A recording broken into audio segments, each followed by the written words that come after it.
चाहिए, वो होता नहीं है। मगर मैं बहुत खुश हूँ कि आज यहाँ से, इस प्रांगण से, ये अभियान की शुरुआत हो रही है। तो रक्तदान के लिए मैं 2-4 चीजें बस बताऊंगा, बिल्कुल एकदम सिंपल सी, और आप लोगों को ये समझ में आ जाएगा कि देखिए मतलब हमारे समाज में कितनी सारी भ्रांतियां यूं ही फैली रहती हैं बिना मतलब की। रक्तदान के लिए सबसे पहले मैं आप लोगों को बताना चाहूंगा, जो साइंस के स्टूडेंट रह चुके होंगे वो सब जानते हैं कि हमारे शरीर में तो टोटल कितना ब्लड होता है? 5.5 लीटर के 5 लीटर के आसपास, 5 से 6 लीटर के आसपास। तो हमारे शरीर में ब्लड है 5.5 लीटर।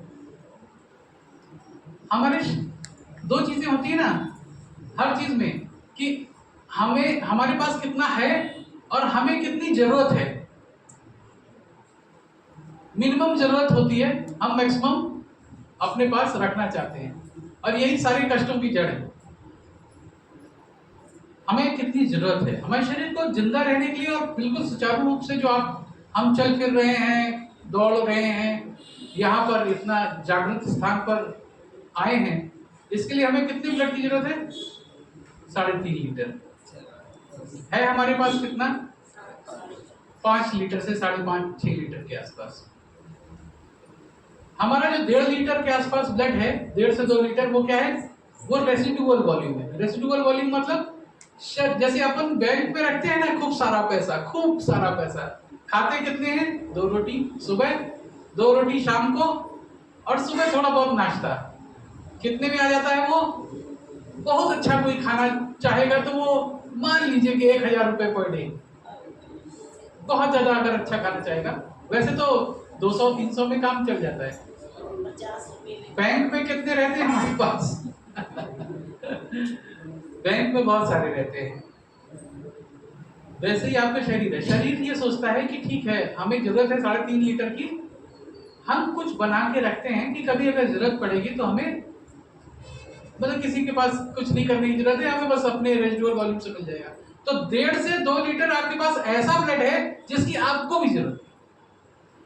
उसकी जरूरत आपको कभी पड़ती ही नहीं, कभी जरूरत ही नहीं है। वो बनता है बोन मैरो, जो हमारी लंबी हड्डियां होती है उसके अंदर एक बोन मैरो होता है, आपने नाम सुना होगा, और बोन मैरो के अंदर ब्लड बनता रहता है, वही फैक्ट्री है।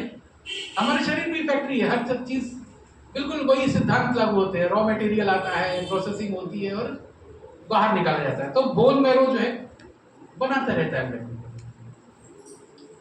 अब वो जो 1.5 लीटर से 2.5 लीटर 2 लीटर है, वो आपका बनता है और खत्म हो जाता है, क्योंकि शेल्फ लाइफ होती है ब्लड सेल्स की। जो ब्लड में 3 तरह के सेल्स पाए जाते हैं, आरबीसी, डब्ल्यूबीसी मतलब लाल रक्त कणिकाएं, श्वेत रक्त कणिकाएं, और प्लेटलेट का नाम सुना होगा आपने। ये 3 चीजें होती हैं, ये तीनों की शेल्फ लाइफ होती है कि वो कितने दिन में खत्म हो जाएंगे। तो वो खत्म हो जाते हैं हमारे शरीर के अंदर। बना, काम नहीं आया, खत्म हो गया, बना, काम नहीं आया और खत्म हो गया। कितना? 1.5 लीटर। यहां तक की बात अगर समझ में आ गई हो तो फिर हम आगे चलें। आगे चलने पे ये समझ में आता है कि अगर हम रक्तदान के संबंध में देखें कि हम कितना रक्तदान एक बार में करते हैं। अगर हम एक बार गए ब्लड सेंटर, ब्लड बैंक को ब्लड सेंटर बोलने लगे, बैंक शब्द हटा दिया है। बैंक जो है वो उस आदमी की मानसिकता है कि हम देंगे और हमें वापस मिलेगा ब्याज के साथ। ऐसा नहीं है, ये तो परोपकार की जगह है ना। वो वहां तो आप किसी को दे, दान है ना वो तो इसलिए ब्लड, मतलब ये बात शासन ने भी स्वीकारी है, WHO ने भी स्वीकारी है, और ये बोला है कि साहब इसको ब्लड बैंक मत बोलिए, इसको ब्लड सेंटर बोलिए। तो आप ब्लड सेंटर बोलने लगे हैं सारे शासकीय दस्तावेजों में भी। तो आप अगर ब्लड बैंक गए या ब्लड सेंटर गए तो आपको कितना ब्लड लेते हैं आपसे? 300 ml। कितना लिया? 300 ml। आपके शरीर में रेसिडुअल कितना है जो आपके काम नहीं आ रहा है? 2.5 लीटर। 1/5वां हिस्सा ऐसे ब्लड का जो आपके ही काम नहीं आना है, वो हमने ले लिया एक बार। कोई फर्क पड़ेगा क्या? भ्रांति क्या है? बहुत कमजोरी आ जाती है। कहीं हमारा खून बनना ना बंद हो जाए, कहीं ऐसा ना हो कि हम बाहर निकलें और गिर जाएं। मतलब लोग बहुत सारी भ्रांतियों से जूझ रहे हैं। मगर अगर इतना समझ में आ जाए कि साहब वो कुछ नहीं है, आपका 3.5 लीटर जो आपको जरूरत है वो आपके पास है, आपका 1.5 लीटर जो है वो आपके पास है, उसका सिर्फ कितना गया 300 ml, 1/5वां हिस्सा ऐसे ब्लड का जो आपको भी जरूरत नहीं है। जरूरत किसको है? किसी को जरूरत है, किसी की जान बच सकती है उसके आपके वो हिस्से के ब्लड देने से जो आपके लिए जरूरत नहीं है, उसका 1/5वां हिस्सा देने से किसी की जान बच सकती है। कितने लोगों की? 3 लोगों की। आपके उस 350 ml ब्लड देने से 3 लोगों की जान बच सकती है। मैंने बताया ब्लड जो है अब आजकल क्या हो गया है, पहले क्या था कि आपका ब्लड लिया 350 ml और वही 350 ml किसी और को चढ़ा दिया। अब नहीं, अब मना हो गया है, बिल्कुल मिनिमम 85, मतलब अभी नाको की गाइडलाइंस है 85% जो है आप होल ब्लड किसी को नहीं देंगे। आपको उसको 3, हमारे यहाँ सुविधाएं हैं, सारी सुविधाएं हैं, 3 कंपोनेंट्स में 3 पार्ट में डिवाइड करते हैं उसको। एक चला जाता है आरबीसी है ना, पैक्ड सेल बोलते हैं उसको, पैक्ड आरबीसी। एक चला जाता है प्लेटलेट्स बन जाते हैं, एक चला जाता है आप ही के ब्लड से, एक चला जाता है एफएफपी बन जाता है, फ्रेश फ्रोजन प्लाज्मा। प्लाज्मा की बात करें, प्लाज्मा क्या होता है? हम अपना ब्लड देखते हैं, ब्लड एक द्रव्य है ना, उसमें लिक्विड पार्ट जो है वो कहलाता है प्लाज्मा, और वो कितना है 55%। यदि आप 100 ml ब्लड अपना निकालेंगे और उसका लिक्विड पार्ट जब देखेंगे तो उसका लिक्विड पार्ट पड़ेगा 55%। 45% सेल्स है जो मैंने बोला, आरबीसी, डब्ल्यूबीसी और प्लेटलेट, तो वो प्लाज्मा बना देते हैं। पैक्ड सेल या आरबीसी की जरूरत किसको पड़ती है? आरबीसी की जरूरत उनको पड़ती है जो गांव से एक महिला आई है डिलीवरी कराने और उसका हीमोग्लोबिन 2 है, उसका हीमोग्लोबिन 3 है, 4 है, और उसके बच्चे को भी खतरा है और उसको भी खतरा है। ऐसे लोगों को हम ब्लड कभी उसके इससे एक्सचेंज में नहीं लेते, कभी उससे नहीं लेते, उसको हमेशा देते हैं। क्यों? क्योंकि आप जानते हैं गांव से जब महिलाएं चलती हैं तो उसके साथ महिलाएं ज्यादा आती हैं, क्योंकि जरूरत पड़ती है उन कामों में, डिलीवरी के लिए। मेल्स 1-2 बस रहेंगे, और वो जो बेचारी महिलाएं भी आ रही है उसके साथ वो खुद ही एनीमिक है, तो उनसे आप ब्लड कैसे लोगे? उनको जाता है। और किसको जाता है? थैलेसीमिया, सिकल सेल एनीमिया बहुत कॉमन है अपनी लीवर डिवीजन में। वो बच्चे बेचारे आप उनको देख लेंगे एक बार तो आपको ये लगेगा कि ईश्वर ने क्यों किया ऐसा है, इतना परेशान रहते हैं। महीने में 1 बार तो लगना ही है उनको ब्लड, और बहुत सारे बच्चे हैं जिनको महीने में 2 बार लगता है। वो बच्चे, उन बच्चों को विदाउट एक्सचेंज हम ब्लड देते हैं, कभी नहीं लेते उनके पर। भाई उनके माँ बाप कितना ब्लड देंगे, कैसे करेंगे, कहाँ से लाएंगे इतना ब्लड? हर महीने 1 यूनिट उनको देते हैं ब्लड। इसके अलावा किसको देते हैं? Cancer patients. कैंसर पेशेंट्स की केमोथेरेपी चलती है, रेडियोथेरेपी चलती है, उनका हमेशा हीमोग्लोबिन डाउन होता रहता है, क्योंकि केमोथेरेपी चलेगी, रेडियोथेरेपी में वो बोन मैरो को असर करती है और बोन मैरो ब्लड बनाता है, तो उनका ब्लड हमेशा डाउन रहता है, उनका एनीमिक रहते हैं, वो उनको देते हैं।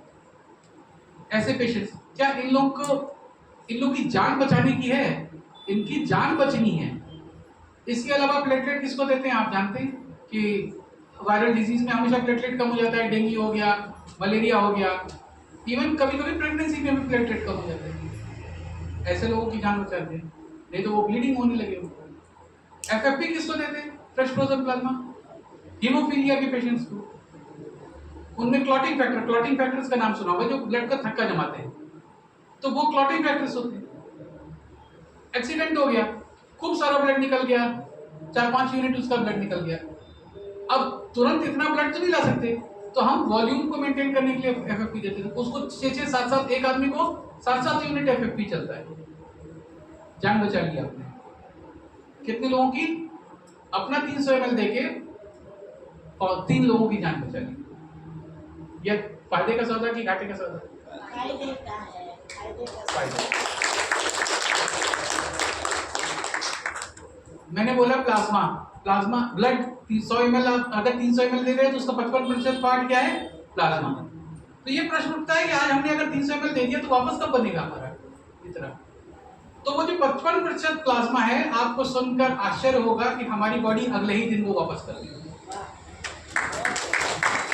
300 ml का वो 55% प्लाज्मा अगले ही दिन आपको मिल गया वापस। और वो जो सेल्स हैं आरबीसी, डब्ल्यूबीसी, प्लेटलेट, वो आपको लगभग 40 दिन में आपको वापस मिल जाता है बोन मैरो के पास। तो आपको सारी चीजें जो आपने दी वो रेसिडुअल था, आपके काम नहीं आना था, और उससे 3 लोगों की जान बचा ली। और अगले दिन उसका 55% वापस आ गया, और उसके अगले 40 दिन बाद आपका सेल पर वापस आ गया, आप वापस से उतना ही ब्लड पा गए। फायदे का सौदा नहीं, घाटे का सौदा। अब दूसरी चीज, हमारे लिए क्या फायदा है? ये तो हमने किसी की जान बचा ली, हमें क्या फायदा मिलेगा इससे ब्लड रक्तदान करने से?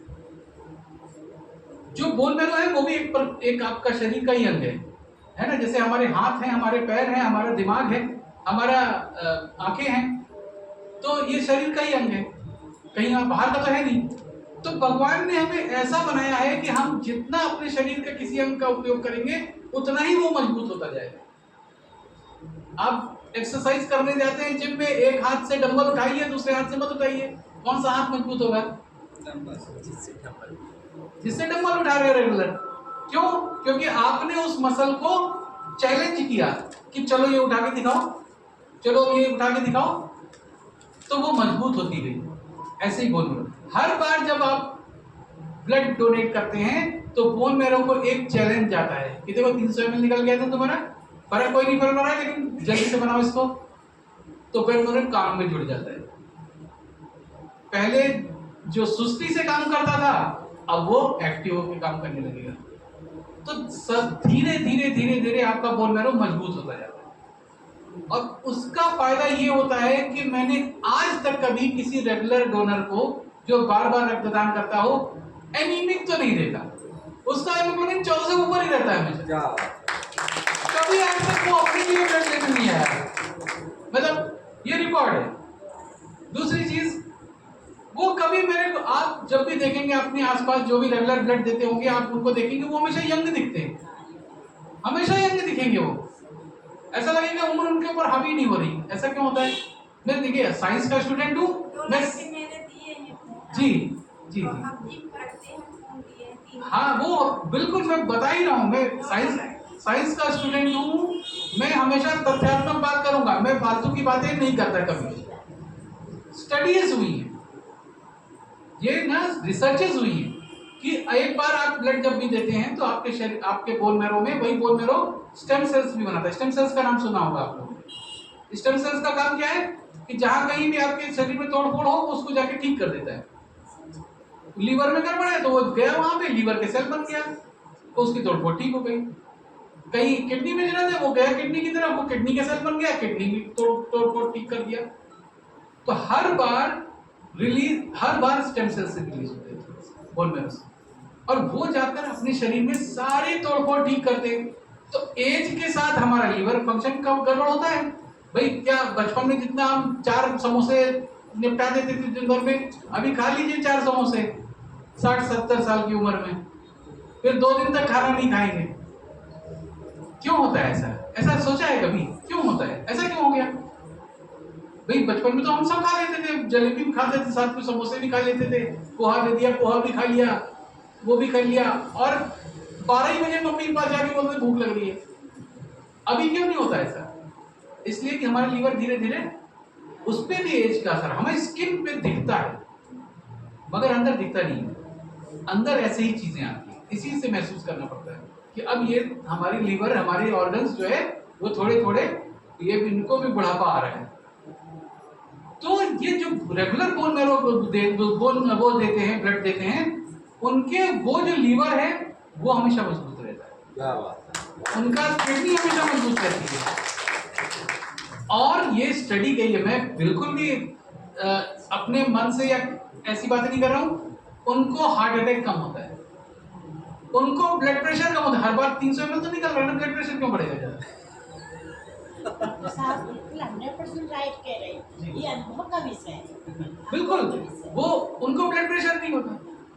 और बताएं, उनको ओबेसिटी नहीं होती, मोटापा नहीं होता। क्यों? क्योंकि जब भी ब्लड डोनेशन करते हैं 300 किलो कैलोरी निकल जा रहा है।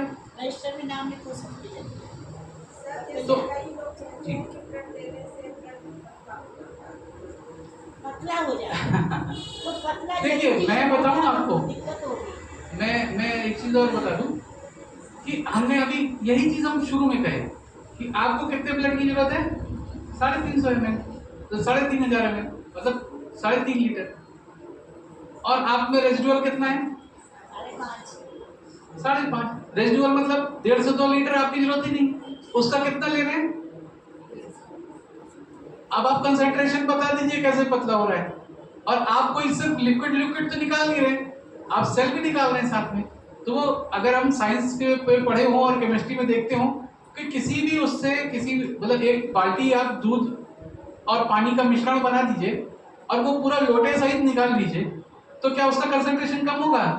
नहीं होगा, नहीं होता है। ये सब भ्रांतियां हैं, सोचने की बात है। कुछ भी नहीं चलता प्रताप के शरीर में, कुछ भी नहीं पड़ता। इसके अलावा और क्या फायदा है? मतलब ये सारी चीजें तो हो रही हैं, इसके अलावा क्या फायदा है? आपके ब्लड जब आपने दिया तो वो ब्लड किसी को चढ़ा, उसको चढ़ने से पहले हम यहां पर जांच करते हैं जिसको बोलते हैं स्क्रीनिंग फॉर टीटीआई। किस HIV, hepatitis B, hepatitis C, इसके अलावा मलेरिया और सिफिलिस। ये 5 बीमारियां ऐसी हैं जिनकी तो सघन जांच होती है और फिर दूसरे को लगता है। तो अगर सघन जांच हो के और ये 5 बीमारियों की जांच हो रही है आपके ब्लड की, आप रेगुलर ब्लड देने जा रहे हैं, आप 5 बीमारियों की जांच हो गई आपकी। अभी आप प्राइवेट में करने जाएं ये बीमारियां तो 3000 रुपए की जांच करवाएंगे। तो अगर आप रेगुलर ब्लड दे रहे हैं तो ये 5 से तो आप निश्चित ही हो जाइए। आप कहीं भी जाइए, आप ऑपरेशन के लिए एडमिट हो रहे हैं तो ये सारी जांच करवाते हैं वो। आप तो बोल दो साहब हम तो रेगुलर ब्लड डोनर हैं, हमारी तो ऑलरेडी ये सब जांचें हो चुकी हैं। सरकार अपने खर्चे पे ये सारी जांच आपकी करवाती है। फायदे का सौदा की घाटे का सौदा।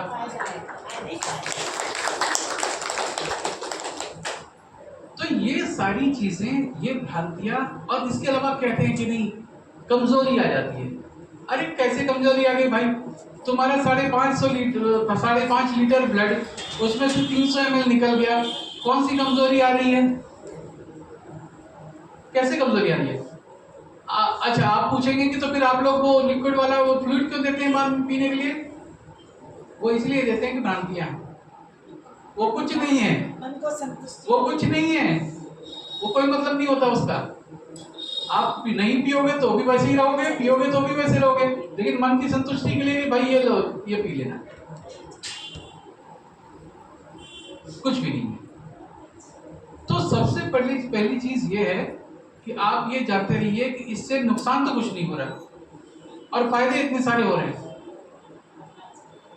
तो हम अगर मतलब हम अपने आसपास के लोगों को ये सारी चीजें बता सकें, खुद भी रक्तदान करें और आसपास के लोगों, क्योंकि मैं इसलिए भी परेशान रहता हूं कि रीवा में इतनी भ्रांतियां क्यों हैं।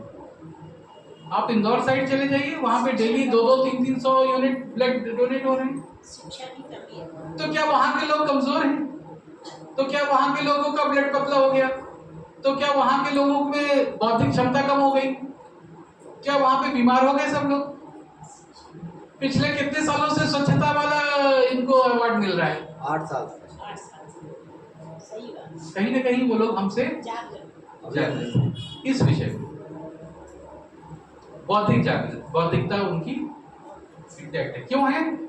क्योंकि उनमें ये भावना है कि हम अगर मनुष्य ने मानव के रूप में हमें जन्म दिया है तो हम मानव के रूप में कर्म करें।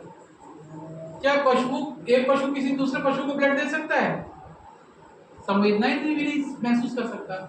वो तो हमें दिया है ना भगवान ने, तो हम दे सकते हैं किसी दूसरे का ब्लड, हम दे सकते हैं किसी को अपना जीवन का वो 1 साल, और उससे लोग बच जाते हैं। दूसरी चीज ये है कि आप सिर्फ एक व्यक्ति को नहीं बचा रहे हो इससे। मैंने बोला ना 3 व्यक्तियों की जान बचा रहे हैं, नहीं, 3 परिवारों की जान बचा रहे हैं। हो सकता है जिसको मैंने बचाया हो वही एक कमाऊ व्यक्ति हो परिवार का, उसके जाने से वो परिवार ही बिखर जाए, आपने बचा लिया उस परिवार को। तो सिर्फ 3 आदमी नहीं, उससे जुड़े हुए 5 आदमी और आप उनकी भी जान लो। तो ये सारी चीजें हैं, ये भ्रांतियां हैं, और मैं चाहता हूं कि इतने जागृत जगह पे बैठे हैं आप सभी लोग हैं, तो आप सभी लोग समाज में भी जाकर ये सारी चीजें बताएं लोगों को, ये बताएं कि नहीं साहब ऐसा नहीं होता, अपनी बेटी को ब्लड दे दो। आप कभी ब्लड बैंक एक दिन के लिए भी रहें तो आपको दोनों तरह के लोग मिल जाएंगे, आपको मानवता के ऊपर विश्वास भी आ जाएगा और मानवता से विश्वास भी उठ जाएगा, दोनों ही चीजें हो जाएंगी। कोई एक फरिश्ता आता है किसी के लिए ब्लड दे के चला जाता है थैलेसीमिया पेशेंट के लिए, वो जानता भी नहीं, वो दोनों एक दूसरे को नहीं जानते। मानवता के ऊपर आपका विश्वास बढ़ जाएगा, कहीं कोई ऊपर है जो इस पूरे संसार को चला रहा है, किस हर एक का इंतजाम कर रहा है।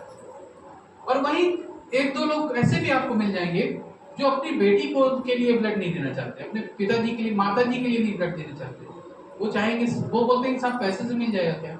और जैसे ही ऐसा बोलते हैं तो मुझे ऐसा लगता है कि मतलब शर्म से गड़ जाए आदमी कि क्यों ये इस धरती पे ये ऐसे लोग विचरण कर रहे हैं। मैं तुरंत बोल देता हूँ कि माता जी को, अच्छा ठीक है एक काम करो, मैं पैसे से मिल सकता होगा तो देख लेंगे, तुम जाके नाली का गंदा पानी माता जी को पिला दो। तो वो नाराज हो जाता है मुझसे, तो क्या बात कर रहे हो, मैं अपनी माता जी को नाली का गंदा पानी पिला दूंगा। ब्लड तो दे रहे हो गड़बड़ होगा। जो आदमी पैसे से तुमको ब्लड देगा तो वो तो हर जगह ब्लड देता घूम रहा होगा, क्या उसका ब्लड अच्छा होगा? नहीं। जो पैसे से ब्लड दे रहा है तो वो तो कभी कहीं भी घूम घूम के ब्लड दे रहा होगा, क्या उसका ब्लड अच्छा होगा? नहीं होगा। तो ये सारी चीजें, मानवता के ऊपर से विश्वास उठ भी जाएगा, और आप 3 दिन में अगर ब्लड बैंक बैठ लेंगे तो आपको समझ में आ जाएगा ईश्वर की शक्ति का महत्व। कहीं ना कहीं से कोई आता है, किसी न किसी के लिए कोई ना कोई आ जाता है। हम लोग परेशान रहते हैं कि यार इस बच्चे को कैसे ब्लड दे दें, इसका रेयर ब्लड ग्रुप है, तब तक पता नहीं कैसे कोई आता है उसका रेयर ब्लड ग्रुप निकल जाता है, हम उस बच्चे को दे दें। तो ये सारी चीजें मैंने अपनी बातें आप तक रखी, आपकी कुछ बातें होंगी जो आप, हो सकता है कुछ भ्रांतियां हों जो हमें क्लियर नहीं कर पाया, तो वो अगर हो तो आप उससे प्रश्न पूछ सकते हैं कोई सी। सर एक सवाल ये है कि कितनी साल की उम्र तक ब्लड दे सकते हैं? ये बहुत अच्छा क्वेश्चन पूछा, मैं हाँ एक पॉइंट मेरे दिमाग से हट ही रहा था, बहुत अच्छा क्वेश्चन पूछा, थैंक यू, है ना। वो जो मैंने बात कही ना वो इसी में आ जाएगी। WHO और नाको ये कहता है कि जो रेगुलर ब्लड नहीं दे रहा है, रेगुलर ब्लड मतलब पूरे लाइफ टाइम में 1-2 बार कभी दिया हो, वो 60 साल तक ब्लड दे सकता है, और जो रेगुलर ब्लड देता रहा हो वो 65 साल तक दे सकता है। ऐसा क्यों हो सकता है? ऐसा क्यों हुआ? ऐसा इसलिए हुआ कि जब बच्चा पैदा होता है तो उसके जितनी भी हड्डियां हैं शरीर की, सभी में बोन मैरो रहते हैं। जितनी भी हड्डियां हैं बच्चे के, सभी में क्या रहते हैं? बोन मैरो रहता है, और सभी ब्लड बनाता है बोन मैरो। जैसे जैसे बच्चा बड़ा होता जाता है उसका बोन मैरो कम होता जाता है, शरीर का जो हड्डियां हैं ना वो ठोस होती जाती है, बोन मैरो सिकुड़ता जाता है, उसके अंदर फैट बढ़ता जाता है। तो जब वो धीरे धीरे करके मान ली 40 साल का हुआ तो उसका बोन मैरो 70% कम हो गया, 70% रह गया। 60 साल का हुआ तो उसका बोन मैरो 40% रह गया। अब वो जो 40% बोन मैरो है, अगर कभी नहीं दिया तो वो उसी के लिए काम आना है। ये कहा जाता है कि साहब इसी के लिए ब्लड के लिए इसका 40% जो बोन मैरो बचा है वो इसी को ब्लड बनाने के लिए काम आता है, ये ब्लड किसी को दे नहीं। लेकिन जो रेगुलर देते हैं उनको 65 साल क्यों? क्योंकि अगर जिसने ब्लड नहीं दिया है उसका सिर्फ अगर 40% बोन मैरो रह गया है, तो जो रेगुलर ब्लड देता है ऐसा देखा है उसका बोन मैरो 60% रहता है बचा हुआ। इसीलिए बोलते हैं कि नहीं साहब ये तो 40% इसको जरूरत है, 20% तो दूसरे को दे सकता है, तो ये 65 साल तक ब्लड दे सकता है। इसका तथ्य, इसका आप पढ़ते होंगे, हाँ भाई जो रेगुलर दे सकता है उसको 65 साल क्यों है? हर चीज, हाँ साइंस है, हर चीज का एक कारण है। तो ये बहुत अच्छा क्वेश्चन पूछा आपने। तो ये मेरी बात आप इस तरह से समझिए कि जो रेगुलर ब्लड देता है उसका बोन मैरो हमेशा मजबूत रहता है 18 साल की उम्र से, और वो भी इसलिए कि 18 साल से पहले जो है ना वो ग्रोइंग एज बोलते हैं, तो ग्रोइंग एज या बच्चे या किसी का ये बोलते हैं कि उसका हक है कि उसके सारे संसाधन उसी में यूज हो, है ना। तो वो 18 साल तक ग्रोइंग एज है, तो इसलिए उसके जितने भी संसाधन है वो उसकी ग्रोथ के लिए यूज हो जाए। वैसे तो 16 साल तक यूज हो जाते हैं सारी चीजें, तो 18 साल बोल देते हैं। और दूसरी चीज क्या है कि वो आप स्वैच्छिक रक्तदान बोलते हैं ना, स्वैच्छिक। आपने केवल रक्तदान नहीं सुना होगा, स्वैच्छिक मतलब स्वयं की इच्छा। तो मैं जब भी बोलता हूँ कि कौन ब्लड दे सकता है, तो सबसे पहला पॉइंट ये बोलता हूँ कि जो जिसकी इच्छा हो, जिसकी इच्छा हो। नहीं इच्छा है तो वो 50 बहाने बना देगा, अगर इच्छा है तो वो 50 बहानों के बावजूद वो आके ब्लड देगा, 50 तरह की परेशानी के बावजूद। तो वो स्वैच्छिक, तो उसका साइन लेना पड़ता है, उसका कंसेंट लेना पड़ता है। और भारत के कानून में 18 साल से पहले कंसेंट माता पिता, सही है ना, तो वो बालिग होने तक इसलिए रोकते हैं। रक्तदान करने से कौन कौन सी बीमारियां हो जाती हैं और कौन सी नहीं होती? बता दिया आज तक कोई भी ऐसा डॉक्यूमेंटेशन नहीं मिला जिसमें रक्तदान करने से कोई बीमारी हो, कोई भी डॉक्यूमेंट। मतलब आप, मैं चैलेंज करके कहता हूं कि आप वर्ड के, अब तो सब कुछ है ना, चैट जीपीटी है आपके पास, है ना, ग्रोक है, मतलब सारे एआई सिस्टम है ना, इवन क्रोम है, मतलब वो है, गूगल है। आप सर्च करके देख लो कौन कौन सी बीमारियां हो जाती है ब्लड देने से, वो एक भी बीमारी नहीं बता पाएगा। कौन कौन सी बीमारी से मुक्ति मिल जाती है? नहीं, मुक्ति की मैंने बताया कि आपको डायबिटीज नहीं होगा, आपको हाइपरटेंशन से के चांसेस कम हो जाएंगे। इवन एक चीज मैं भूल गया था, आपको जो रेगुलर ब्लड देते हैं वो, उनको मैंने आज तक किसी भी आदमी को ये नहीं देखा कि इसको कैंसर हुआ। मेरा मेरा 25 साल का अनुभव ये कह रहा है, और ये डॉक्यूमेंटेड भी है कि उसको कैंसर नहीं होता जो रेगुलर ब्लड देते हैं। क्यों? क्योंकि वही स्टेम सेल की बात है, वो स्टेम सेल जाकर तोड़फोड़ ठीक करते हैं, तो वो स्टेम सेल्स बड़े हुए रहते हैं। सर कितने % हीमोग्लोबिन होना चाहिए रक्तदान करने के लिए? देखिए, रक्तदान करने के लिए मैं एकदम ठीक है, आपके प्रश्न में समझ गया किस दिशा में जा रहे हैं कि कौन रक्तदान कर सकता है और कौन नहीं कर सकता है। आपके प्रश्न उधर जा रहे हैं, ठीक है। रक्तदान करने का सबसे फर्स्ट इंडिकेशन क्या है? कौन रक्तदान कर सकता है? जिसकी इच्छा हो, पहली बार जिसकी इच्छा हो। इच्छा हो, उसका हीमोग्लोबिन 16 कर दीजिए, वो उसकी इच्छा नहीं है तो नहीं करेगा, नहीं करेगा, राइट। ठीक है। बात हुई हीमोग्लोबिन की, जिसका हीमोग्लोबिन 12.5 12 के आसपास हो, उससे नीचे वाले नहीं करते, 12 हीमोग्लोबिन से नीचे नहीं करते। वेट भी है, वेट 45 केजी के नीचे वाले डोनेट नहीं कर सकते, 45 से 55 वाले 300 ml दे सकते हैं, और 55 के ऊपर वाले 400 ml दे सकते हैं। इसके अलावा जो एक क्वेश्चन और आता है कि थायराइड का क्या होगा। आप अगर रेगुलर थायराइड की दवा खा रहे हैं तो जिस दिन आपको रक्तदान करना है उस दिन बस मत खा के आइए, बाकी आपका नॉर्मल अगर थायराइड है तो आप दे सकते हैं। ठीक हो गया पैसा। जिस दिन रक्तदान हो उस दिन करना हो, उस दिन थायराइड की दवा मत खाइएगा। इसके अलावा शुगर का बहुत लोग पूछते हैं कि अगर मेरे को डायबिटीज है तो क्या होगा। डायबिटीज में बिल्कुल क्लियर रखिए अपना कॉन्सेप्ट, कोई भी डायबिटीज वाला कोई भी डायबिटिक ब्लड दे सकता है, बस वो नहीं दे सकता जो इंसुलिन लगाता हो। जो दवा खाता हो डायबिटीज की वो 100% ब्लड दे सकता है, उसको देना भी चाहिए। मगर कौन नहीं दे सकता?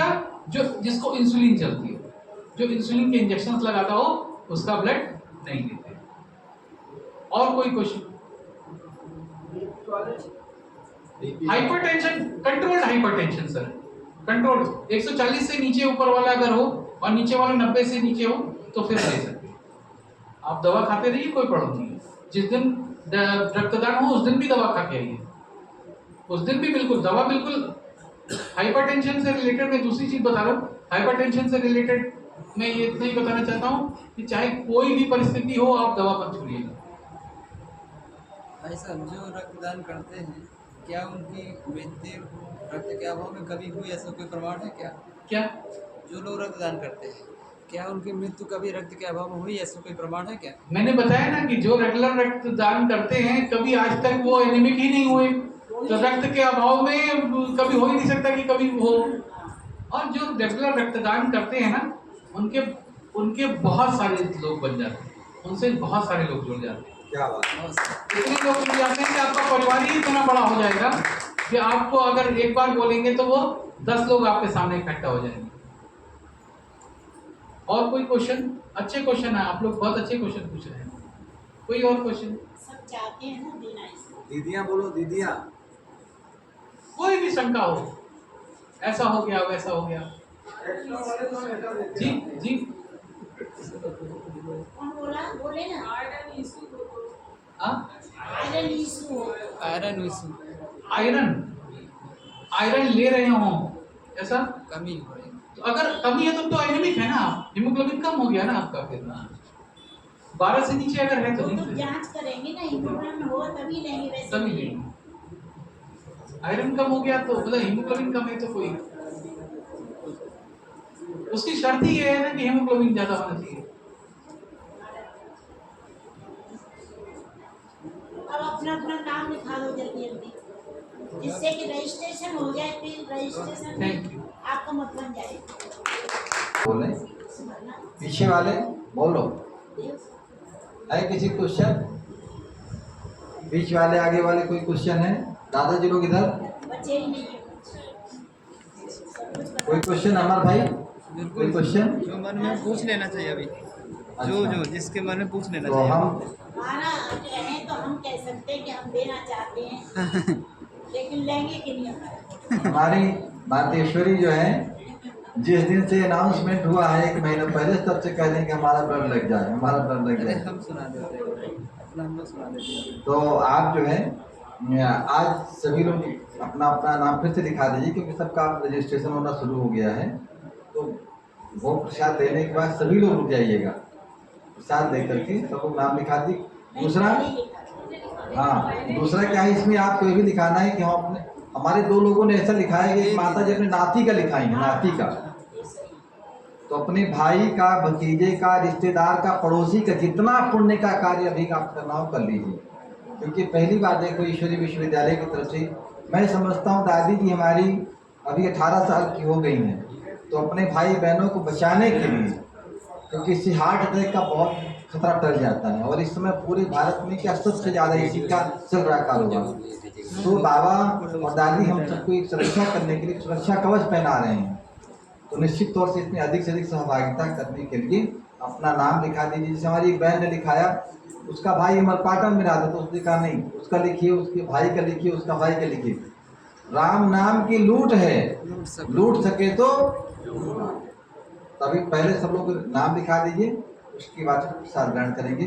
ईश्वरी विश्वविद्यालय की तरफ से आदरणीय डॉक्टर साहब का बहुत बहुत बहुत बहुत आभार व्यक्त करते हैं, और हम आपसे यही निवेदन करेंगे कि ये ईश्वरी विश्वविद्यालय जो पूरी भारत और नेपाल में ये आयोजन कर रहा है, इसमें डॉक्टर साहब हमारे एक तरह से इस पूरे अभियान का जो सारथी है वही है, और इन्होंने कहा रखा है कि जहाँ जहाँ मेरी आवश्यकता है, मेडिकल कॉलेज रीवा की टीम आपके साथ 24 घंटे उपलब्ध है।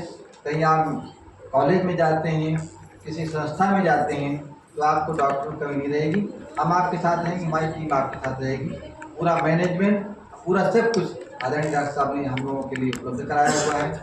हम ईश्वरी विश्वविद्यालय की तरफ से आदरणीय डॉक्टर साहब का बहुत बहुत आभार और अभिनंदन करते हैं। ओम शांति, ओम शांति, ओम शांति। किरण दीदी का, यस। ये तो पीरियड के समय नहीं मना किया है, जब नाको ने मना किया है पीरियड के समय जो 5 दिन रहते उसमें ब्लड डोनेशन नहीं कर सकते। डोनेशन के लिए डिपेंड करता है, जैसे मतलब अगर भीड़ है तो फिर तो थोड़ी सी प्रॉब्लम रहती है। आप टाइम की बात करें तो मैं एक आइडियल टाइम बता देता हूँ कि सबसे पहले आपका मैं प्रोसेस बता देता हूँ। सबसे पहले तो रजिस्ट्रेशन होगा आपका, रजिस्ट्रेशन के बाद आपकी काउंसलिंग होगी। काउंसलिंग में हमारे काउंसलर ये पूछते हैं कि भाई खाना खाया कि नहीं खाया, सुबह कुछ नाश्ता किया, क्योंकि ब्लड डोनेशन के लिए सुबह नाश्ता करके आना है, ये बिल्कुल एकदम निश्चित मानिए। और इस फिर आपको कोई ऐसी बीमारी तो नहीं है, ये सारी चीज़ें पूछना हमारा कर्तव्य है। तो वो होगा ब्लड डोनेशन में एज सच आपको ब्लड डोनेशन सिर्फ 10 मिनट आएंगे, ओनली 10 मिनट पर पर्सन, और उसके बाद आपको 10 मिनट लेटे रहना पड़ता है, और फिर आप कहीं भी जा सकते हैं, कुछ भी काम कर सकते हैं।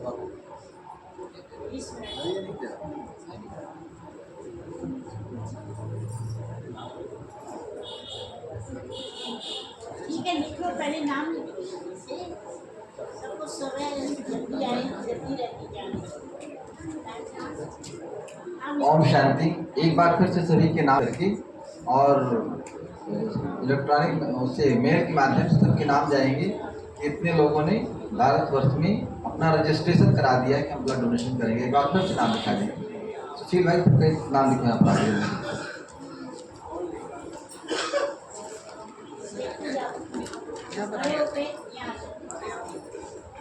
डॉक्टर साहब को अमृत दीजिए, प्रसाद ले दीजिए कम से कम।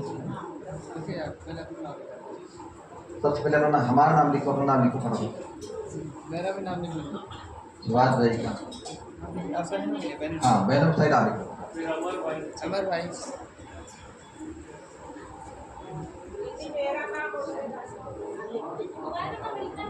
नाम मत, अभी नाम लिखो। नाम और एज भी लिखिए। नाम पर लिखो, पहले नाम पर लिखो। नाम पहले लिख जाए, नाम, तो बात पर्सनल लिखाते जाए। किरण दीदी का नाम लिखो। इधर किरण दीदी नाम लिखाने आएंगे। हाँ इधर भाई लोग, मुकेश। अरे ओके, लिखाते जाओ। नहीं नहीं, दोबारा लिखो। दीपक भाई का लिखो, एक साथ 4 लोगों का नाम। दीपक भाई का 1 + 3।